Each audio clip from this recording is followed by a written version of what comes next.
FIR दर्ज किया है मुंबई पुलिस में। वो एफआईआर मेरे सामने अभी रखा गया, मैंने भी उस एफआईआर को देखा है। पहली बात तो ये लग रहा है कि मुंबई पुलिस का बांद्रा पुलिस स्टेशन रिया का सेकंड होम जैसा है, उनका दूसरा घर है। वो हर छोटे छोटे मौके पे भाग के वहां जाती हैं, वहां शरण लेती हैं जैसे कि कोई अपने घर में शरण लेता है। दूसरी बात, जो बांद्रा पुलिस ने एफआईआर दर्ज की है वो बिल्कुल बेबुनियादी है, बिल्कुल इलीगल है और सुप्रीम कोर्ट की ऑर्डर की अवहेलना है। सुप्रीम कोर्ट ने जो एफआईआर दर्ज करने की लिबर्टी दी थी वो सिर्फ उस लिबर्टी उसके बारे में दी थी जो उनका इंक्वेस्ट प्रोसीडिंग चल रहा था, जो उनका इन्वेस्टिगेशन चल रहा था, जो भी 174 की प्रोसीडिंग उन्होंने स्टार्ट की थी। अगर उस प्रोसीडिंग के दौरान कोई कॉग्निजेबल ऑफेंस अगर उनको नजर आता तो एफआईआर दर्ज करके वो उसको भी सीबीआई को भेजने का उनका उत्तरदायित्व था।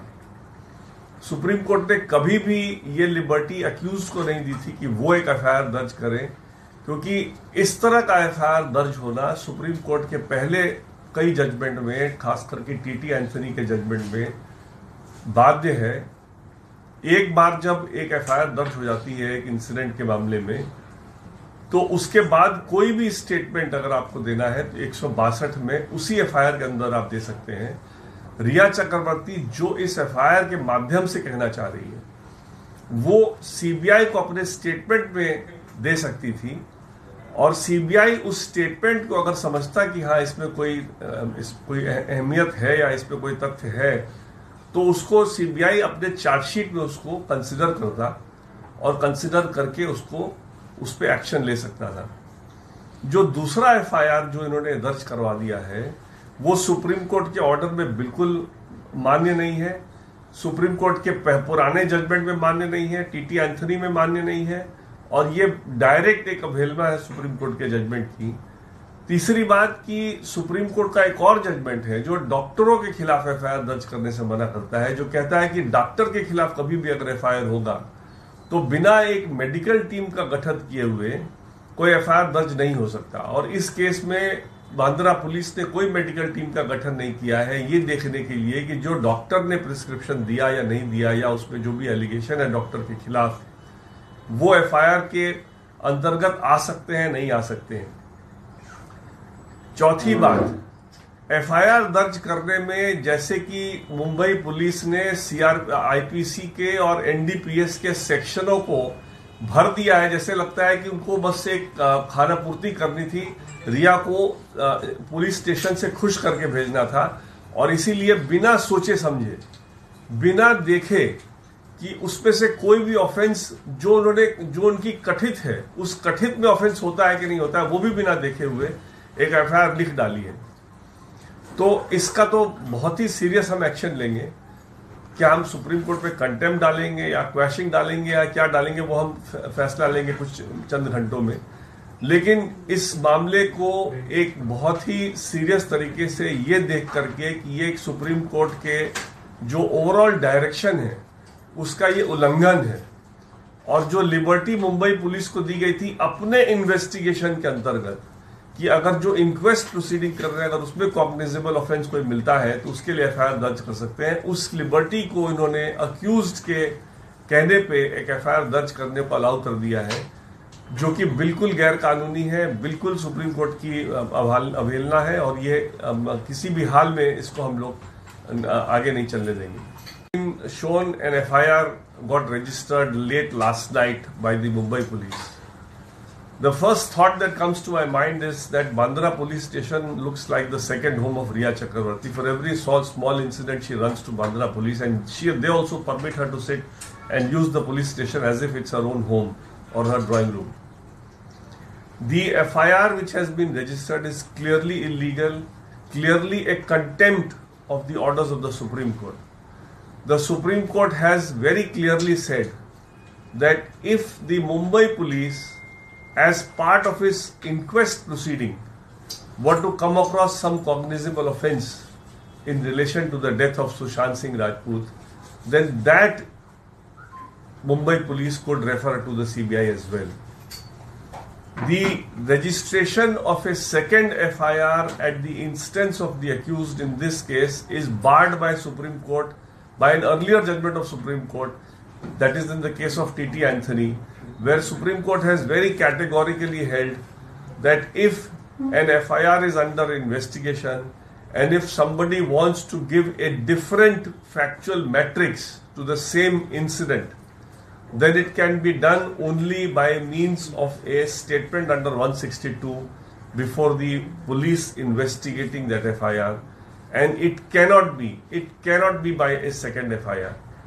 So clearly what has been done is clearly firstly a contempt of the orders of the Supreme Court, both in the case of Riya Chakravarti as well as in the case of T.T. Anthony, because it is expected that any police officer before registering an FIR is expected to know the law, and he can't register an FIR in ignorance of law.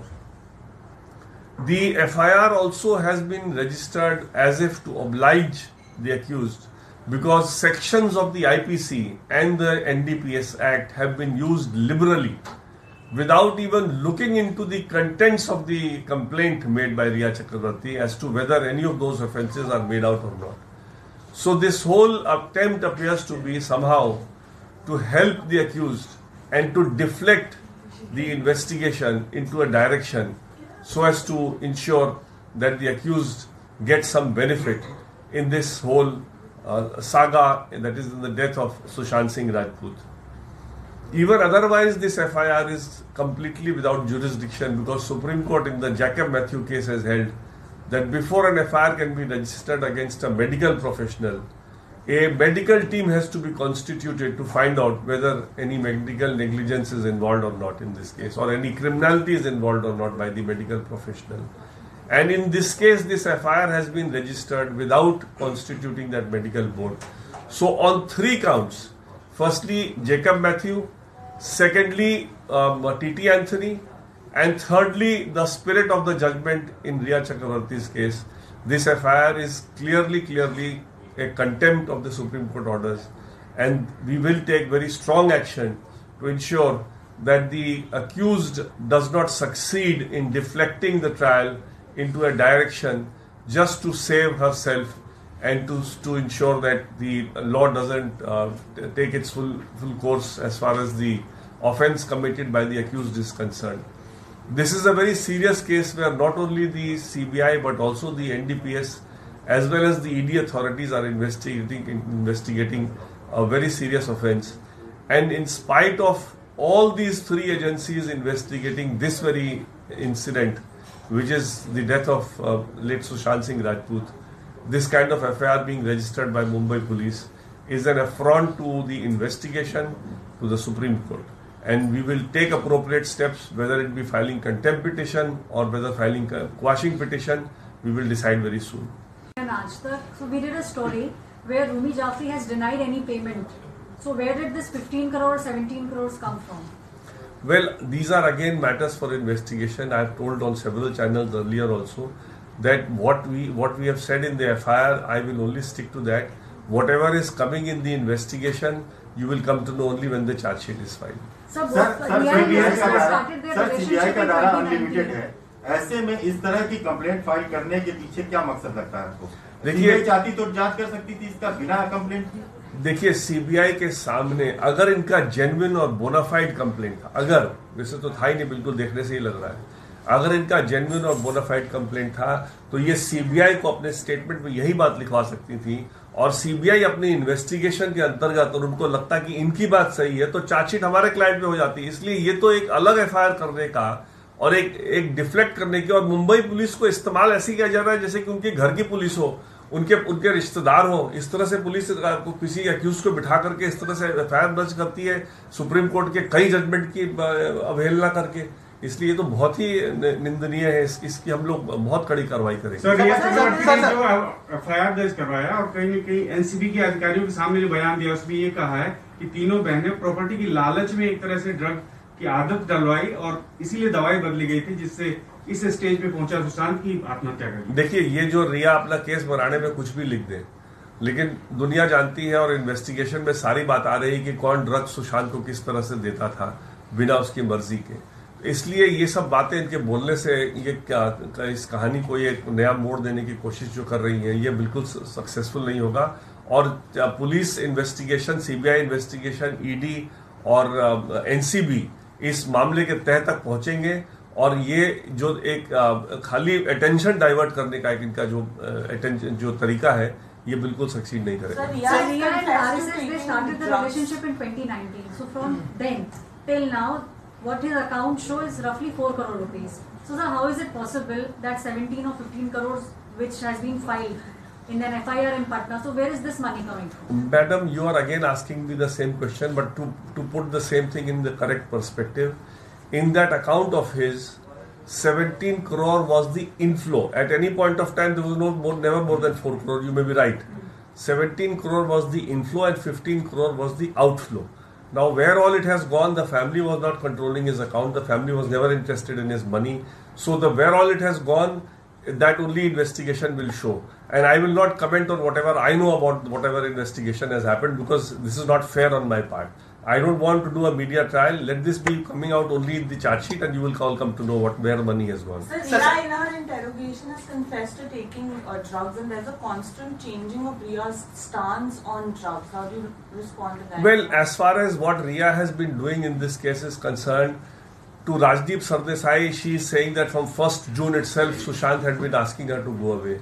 But in this complaint, she is saying, no, on the 8th June only he asked me to go away. So, all the statements that Riya has made, whether on TV or in the print media or in the Supreme Court or now in this FIR, we are going to keep all these statements and we'll use it in trial.